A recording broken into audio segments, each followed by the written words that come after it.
ஆஸ்திரேலியாவுக்கு எதிரான 5வது மற்றும் இறுதி கிரிக்கெட் டெஸ்டில் இந்திய அணி 185 ரன்களுக்கு முதல் இன்னிங்ஸை இழந்துள்ளது.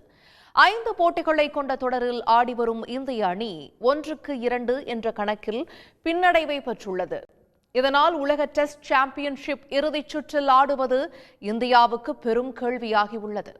இந்நிலையில் சிட்னியில் டாஸ் வென்ற இந்திய அணி கேப்டன் பும்ரா எதிரணியை முதலில் பந்து வீச கேட்டுக் கொண்டார். ஆனால் அவரது கணக்கை பொய்யாக்கும் விதமாக ஆஸ்திரேலிய வீரர்கள் அனல் பறக்கும் விதமாக பந்து வீசி இந்திய அணியினரை நிலைகுலையச் செய்தனர்.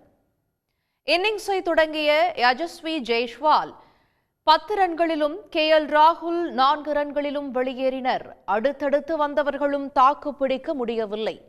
சற்று நிலைத்து ஆடி அணியை சரிவில் இருந்து மீட்க முயன்ற ரிஷப் பந்த் எதிரணி பந்து வீச்சாளர்களின் அடுத்தடுத்த தாக்குதலுக்கு ஆளாகி 40 ரன்களோடு விடை பெற்றார். முடிவில் இந்திய அணி 185 ரன்களுக்கு முதல் இன்னிங்ஸை இழந்தது.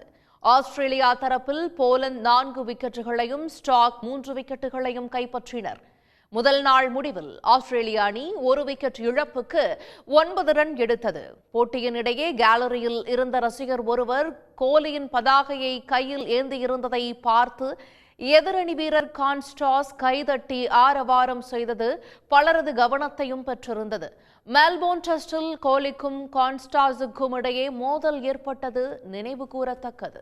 உடனுக்குடன் செய்திகளை தெரிந்து கொள்ள சன் நியூஸ் பெல் ஐகானை கிளிக் பண்ணுங்க.